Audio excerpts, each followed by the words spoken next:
नमस्ते. मैत्रीबोधच्या परिवर्तनाच्या शाळेत आपल्या सगळ्यांचं स्वागत आहे.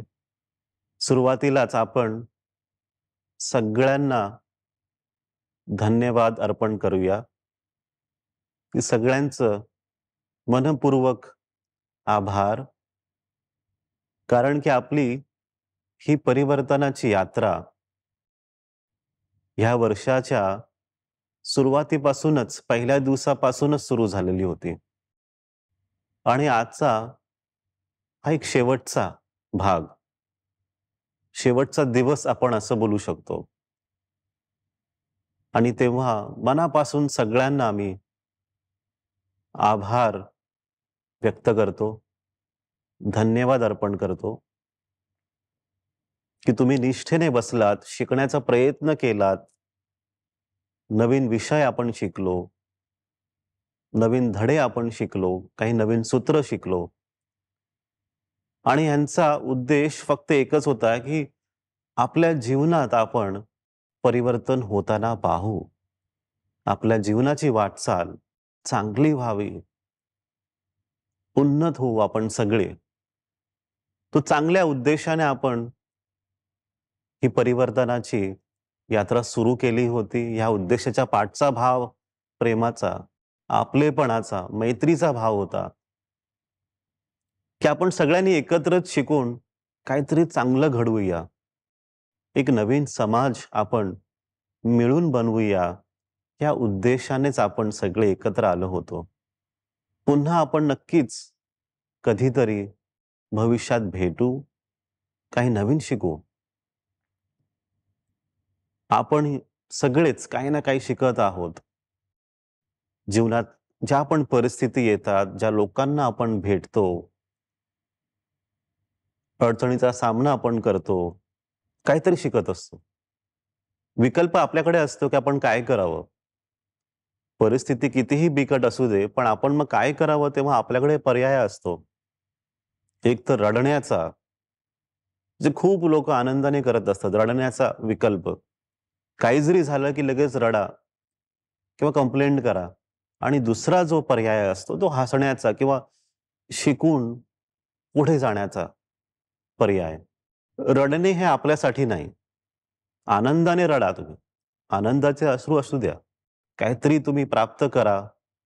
मग आनंदाने अश्रू आले तरी ठीक आहे, पण उगाचच कंप्लेंट करत रडायचं नाहीये. तो वाईट, ती वाईट, ते वाईट हे करायचं नाही आपल्याला.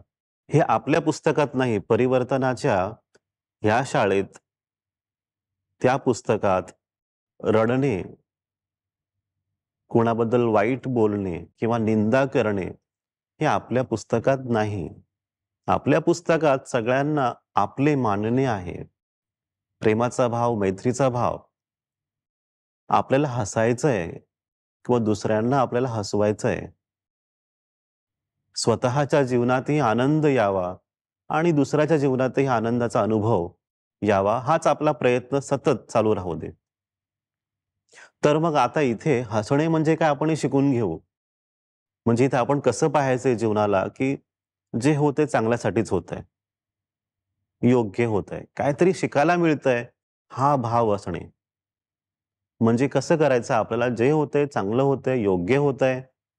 म्हणून प्रत्येकासाठी एक भाव. कोणता भाव? तो कृतज्ञतेचा भाव.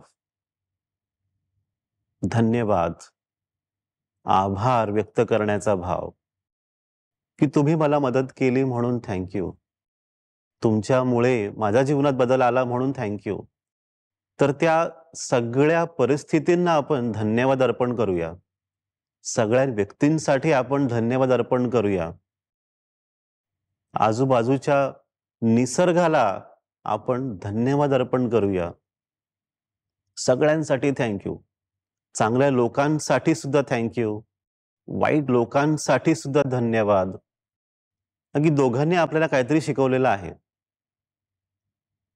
चांगल्या व्यक्तींनी काही शिकवलंय, वाईट व्यक्तींनी काहीतरी शिकवलंय. आपला तो एकच भाव घेऊन चालायचा आहे, की सगळेच चांगले आहेत आपल्यासाठी. सगळ्यांना धन्यवाद अर्पण करून आपल्याला पुढे जायचं, थांबायचं नाही मध्येच. ह्या यात्रेमध्ये ह्या परिवर्तनाच्या प्रवासात आपल्याला थांबायचं नाहीये.